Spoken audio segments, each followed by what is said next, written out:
Oh, hello, and welcome. Good night, and welcome to another Get Out of Jail Late Night series. So, um, come on in. While we are just waiting for some people to join, I want to let you all know that we are doing something a little different tonight, just a little different, not too crazy out of the ordinary. But I wanted to do this live solo tonight. Don't worry, it is going to be good. It's going to free someone out of their jails. But I wanted to do this, so I just want to let you know there are going to be some where I come on sporadically, like this solo, to give a message that God has really laid on my heart for His people. And I think it's really necessary um, for these moments to really help people in the situations that I will be talking about, or things that He will give me to share. Like, it's just going to be very informational, healing, and all that good jazzy stuff. So don't worry, I got y'all. However, if you are someone who has a story and desire to be on the Get Out of Jail Since a Late Night conversations, definitely reach out to me. You can send me a private message, whether it's on Instagram or Facebook, or you can email me at info at reclaimingyourlifellc.com, and I will connect with you where we can talk and you know get you on. All right, so y'all know the drill. So before we get started, just to let y'all know that in the Reclaiming Your Life space, right, jail is seen as a metaphor for a mental or emotional space that someone enters during a trauma as a result of a traumatic event. The jail can often be a coping mechanism that may have helped individuals survive a difficult situation, but may no longer serve them in their present lives, right? So that's what jail means in the Reclaiming Your Life space. And so today, I'm really going to be talking about um, Tamar, David's daughter. And when I was reading this chapter, it really stood out to me for a number of reasons because I personally can relate to it. It's something that I have not opened up and shared publicly. And, God has been dealing with me in regards to not really sharing my experiences. How am I going to help someone free out of their jail if I am not sharing my experiences, sharing what I've been through, and that I came out of it to be able to be here today to help someone else get out of their jail. I feel God already. So I resonate with this personally, and I know that there is thousands, if not millions, of women who can resonate with this story because a lot of us have been through something like this, but never talked about it, and kept it to themselves, out of shame, maybe even guilt. And it's not even guilt. The guilt would be from allowing for it to happen, right? And, being upset with yourself that you went through some situation, like this. So I just also want to fair warn anyone that this may be triggering. Um, and if it's triggering, I would advise, just to kind of probably don't listen, but it's not going to be graphic. But I just know just the story of it can be triggering to someone. So just wanted to put that out there. But a lot of us go have been through situations like this, and my background is that I'm Jamaican, but at the same time I'm still black, right? So a lot of people, women of color, experience, rape, molestation, sexual assault in some sort of way, regardless of your culture. You're from the Caribbean, it's still, I apologize, it still is some form of sexual assault or rape that you have went through.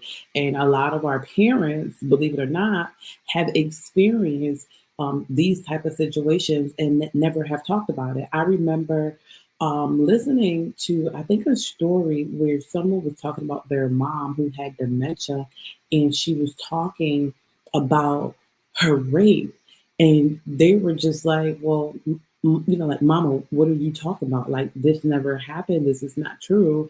And then it was revealed that their mom was indeed raped. And these are the things that we keep on the inside that we've been carrying for so long that they you don't share with anyone, and it can really be eating you up. And that's what I'm going to be talking about today, is just not dealing with it and not being healed from the trauma that happened to you.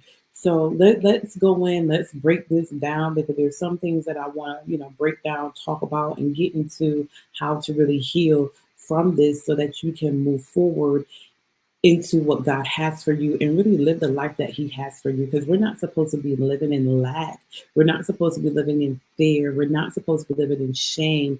We're not supposed to be living in condemnation. We're not, right? So I want to free you from that today. So whatever that jail mail may be, whether it's whatever I named or it can be something else that I haven't mentioned, but I want to free you from that jail tonight. So let's start with 2 Samuel 13, and I'm going to start from 12 to 14 and just kind of read the scripture to give, the context of where I'm going to be coming from and what I'm going to be explaining. So it says, but she answered him, no, my brother, do not force me. And I'm reading from the New King James Version. Do not force me, for no such thing should be done in Israel. Do not do this disgraceful thing. And where could I take my shame? And as for you, you would be like one of the fools in Israel. No, therefore, please speak to the king, for he would not withhold me from you. However, he would not heed her voice, and being stronger than she, he forced her and laid with her. And so let's talk about some things that she, so disgraceful, right? So disgraceful is shameful and dishonorable, right? So these are some keywords that I wanted to point out. So disgraceful is shameful and dishonorable, right? So I'm looking at my notes, right? Because I have to write this stuff down. And so heed, where it said he would not heed to her voice. Heed means to mind, care, or pay any attention, right? So he didn't care about what she was saying, what she was talking about. She was letting him know, like, this is going to be disgraceful. This is going to be shameful, on my behalf as a woman, because, back then in those times, women were like, real true versions. I ain't saying nothing about today, but I'm just saying, right? So it was a disgrace where no one really would want to be with them after something like this would happen to them. And Tamar, she basically was pleading and saying, no, my brother, do not force me, for no such thing should be done, right?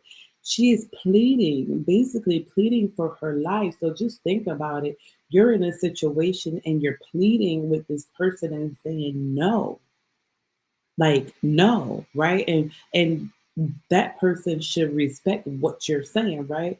But no, since men is stronger than us women, right? They will overtake us with their power, their strength, and that's what he did. He laid with her. So I would just say lay with her and not the other word, because again, this is going to be triggering for some, and I don't want to scare anyone or put anyone back in a position, right?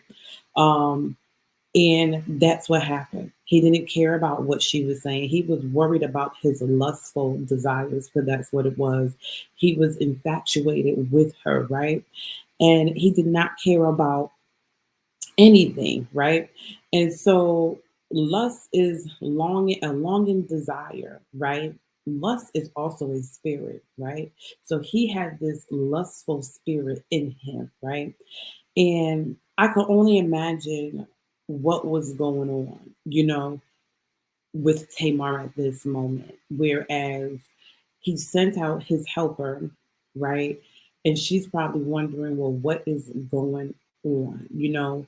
Um, Amnon, right? That's his name, because I didn't mention his name, right? It probably wasn't the first time that he may have even looked at her in a certain way, or may have even wanted to do this, right? It's not the first time. So we can call him like a predator. He was a predator preying on her until the right opportunity. And he took this opportunity to cry sick and wanted her to come in and to cook food for him, right? So she probably was praying that someone will walk in, thinking what would happen to her after this situation, right? And the Bible doesn't really say she was crying, but think about it, right? She is a virgin, and in this predicament, she never laid with anyone, and who wouldn't cry, right? So we know that there's some details in the Bible. It doesn't really give as much details that we will like in stories, but we can just use our imagination, or we could just say, ask God, reveal to me the in between, reveal to me the mysteries of your word, and reveal to me what is going on here, right? And so now, after Amnon did, I think I may be saying his name wrong. So now he hated and disliked her since he got what he wanted, right? So this is Samuel 13:15. He hated her exceedingly, so that the hatred with which he hated her was greater than the love with which he had loved her. And Amnon said to her, "Arise, be gone." So she said to him, "No, indeed, this evil of sending me away is worse than the other, what you did to me," right? So Amnon, right, he is now acting as the victim. He want to send her away because of what he did, right? And the predator, right? If you think about in situations, even in movies, they always act as if they are the victim and they did nothing wrong, right? And with him telling her to leave, she's like, "This evil of sending me away is worse than the other that you did to me." So imagine someone laid with you, forced themselves on you, and then tell you to go. And this is what was going on with her. Like, you telling me to go after what you just did to me. Like, you're basically, I didn't mean anything, right? I didn't mean anything. I was just a piece of meat that you basically ate and spit out the bones. That's what happened here. You throwing her out as if she is some type of dog, some type of animal, as if you're disgusted with her because of what you did, right? And this is just very uh it's heartbroken, especially for Tamar, because this was her half brother, right? And you wouldn't think that would happen, but we know that most of the time, rape, molestation, sexual assault really does start from within the home. And it's so, I don't even know if I want to say undetected or whatever. I won't touch too much in it, but most of the time it starts from the home, right? And think about how this would have made her feel to know that her brother, half brother, did something like this to her, and there was no one there to her rescue. There was no one there to help her to get out of the situation, right? So you can imagine the emotions that was going through her, the loneliness, brokenness, now may not even having no trust in anybody, in David and her mother, nobody, right? The emptiness, the void that she may be feeling, and and some other emotions, and this, you are supposed to feel safe with your family members. You're supposed to feel safe with your brothers, because they are like a protector, and that did not happen, right? But her brother, he her brother, is it Absalom? Yeah, Absalom. Absalom. Like I said, I'm messing up these people's names. You know, he cared about her. He loved her, and he got revenge on um Amnon, right? Yeah, he killed him, right? So we know that. So he got revenge. But the Bible also says that, and let me see, right? Um, so after this happened, right, she, I believe, tore the robe that she had. And then Tamar put ashes on her head, right? Yep, right here, 19. Then Tamar put ashes on her head and tore her robe of many colors that was on her, and laid her hands on her head and went away crying. So the robe of many colors were for the king's virgin daughters, right? So she tore this up. So you can imagine if anybody was outside and seen her running out, tearing up her robe, putting ashes on her head and crying, can kind of assume what may have happened, right? And when Absalom, seen her, he had asked her, has Amnon, your brother, been with you? So he already knew what was happening, what went on, right? And when I think about um, the Maverick City song, I don't know the title, but it talks about from beauty to ashes. Um, let's see if I can find it. It stay on my repeat, okay? Um, hold on, y'all. It should have been right there because, like I said, it stayed on repeat in my ears. Uh, like I should have lost my mind, but you showed up right on time. Y'all, why is it not like in my recent history on YouTube?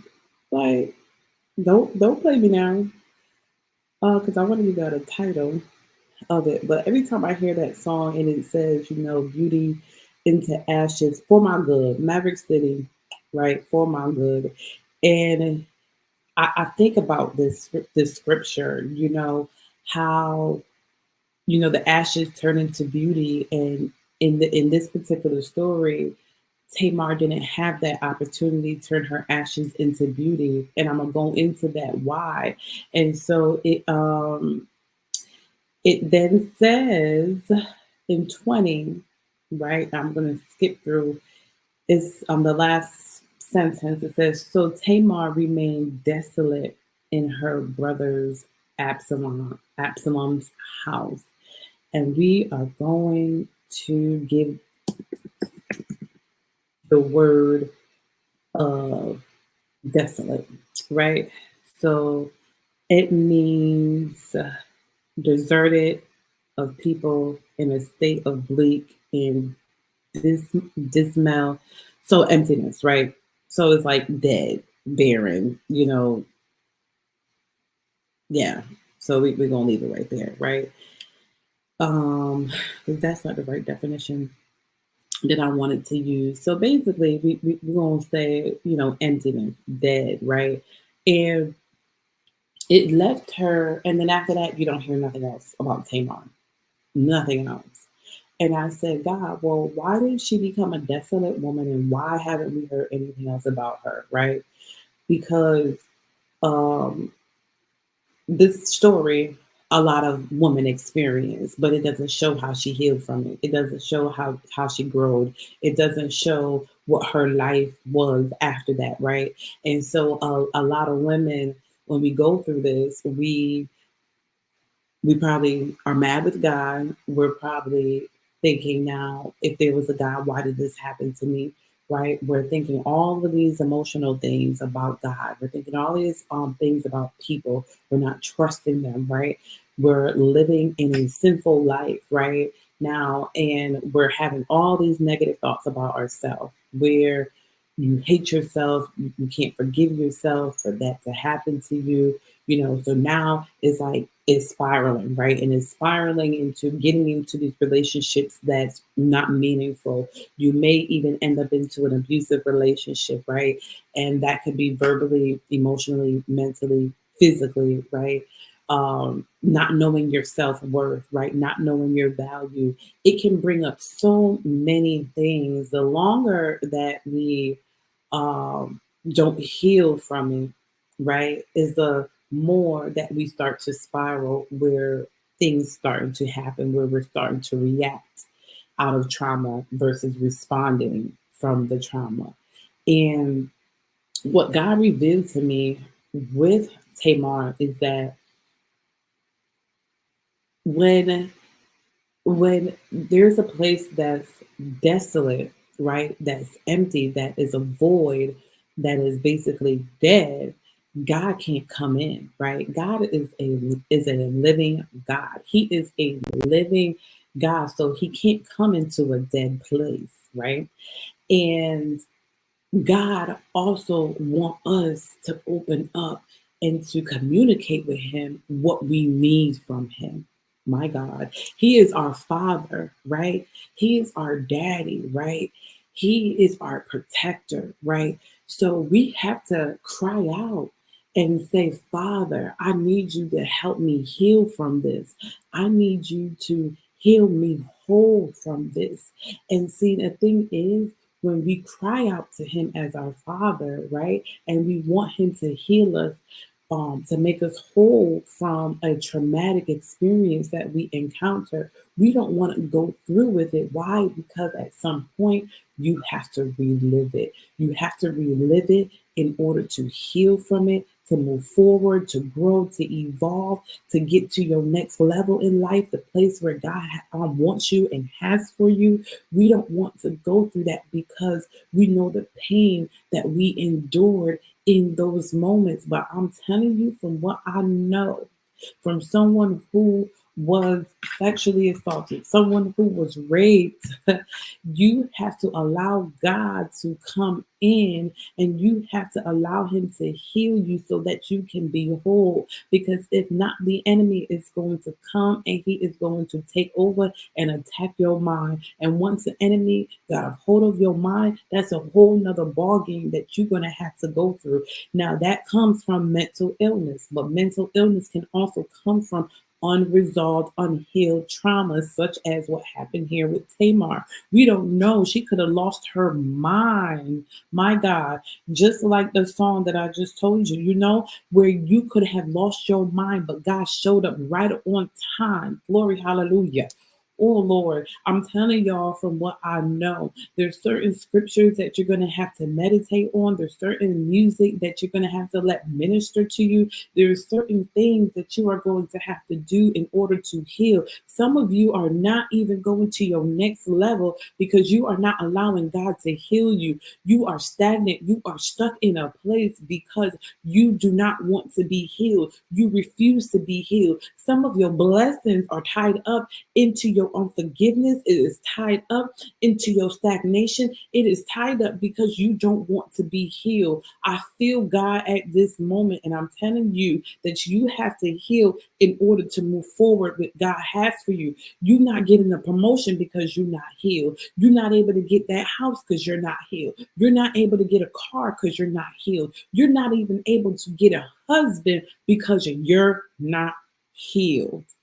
And a lot of times you're being married to people that you shouldn't have been married to. You're in relationships that you shouldn't have no reason being in because you never healed from the last situation. You never healed from the several traumas that happened to you as a kid. So now you walking around empty.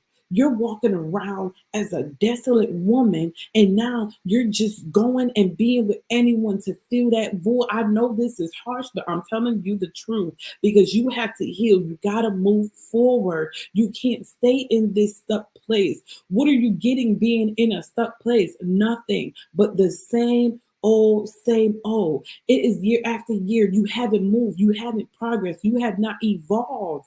It is time to heal. So if you have to get a therapist, get a therapist. Seek therapy to help you to move forward, to heal. Right? Then also ask God, God, heal me from any open doors. Close those doors that I have open that I thought I even made was that I was healed from. These are things that you have to do. You have to be so honest and so truthful with God. My God, you have to be so honest with God and what you desire from him. This is what we have to do in order to heal and to heal whole. And this is what get out of jail sis is about, is to get you out of these stagnant places, to get you out of the place that you've been in for 5, 10, 15 years. And you have not seen anything. And then we're talking about God is not doing this. God hasn't done this. God hasn't done it because he can't give you something in a place that you're not even going to be a good steward of the thing that you're asking him for. Mm. So, in order to get the things that you're praying for, you got to be honest and say to yourself, well, God, I desire healing and I desire to be healed whole, whole, so that you can live the life that he has for you. Because he wants you happy. He wants you to have peace. He wants you to have joy. And in order to do that, you have to be honest with you. It is a process. It is a process when it comes to healing. Because healing, you have to change your mindset. And that's the biggest thing because you have to want the change. You have to be willing to put in the effort and go through the change. These are things that you have to do in order to seek change so that you can be whole and to get out of your jail. My God. So, Jesus, so this is what I wanted to come on and talk to you about tonight because it's time to be free. God told me, and I usually don't even talk about the theme of the conference or anything like that. And the conference it's just so prophetic to me because each person that has been a speaker on or at Get Out of Jail sis, I don't never give a topic. I don't never give a topic. Never give a topic to the speakers. And for the second year in a row, everybody's topic has been the same. It has been in alignment with what God has um, given me. And for the second year in a row, I never get to speak. I have a whole speech, and everybody that tapped into what my speech was. So this year, I'm not even preparing myself to speak, like to give a speech. I'm gonna be speaking what God has given me to speak, what is my time, to get up.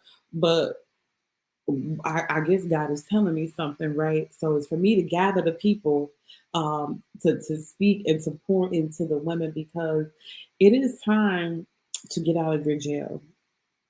It is time to live the life that God has for you and to live in that fullness.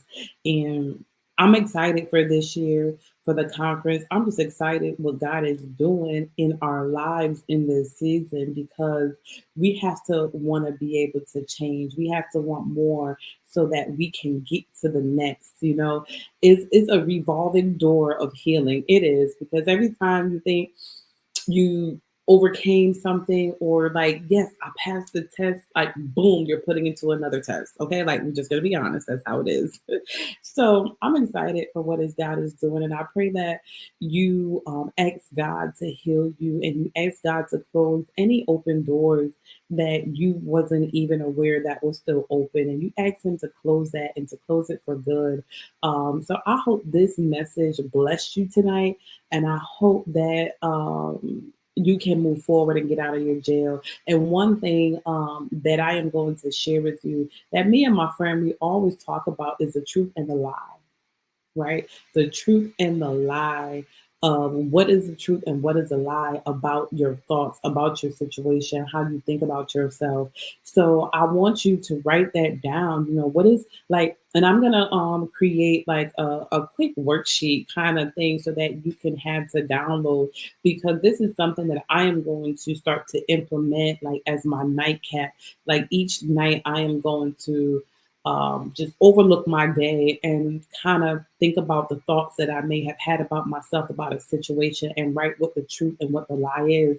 And this is how you can also, you know, help change your mindset and kind of to help your mind to always think on positive things, right? To have a mind of Christ. So I'm going to come up with a worksheet for that, and I'll put in more information how you can get that worksheet. I can't even tell you right now where to send it, or you can just put that's me that you want this worksheet, and I can message you to get you like your email address, or if you want to just send me your email address like send me your email address, direct message me. I'll put you on my mailing list, and once it's created, then I'll just send it out. That's what I'll do. So if you would like that worksheet, email me or DM me, I'm sorry, your email address. I'll add you to my mailing list. And once it is created, I will send it out to you.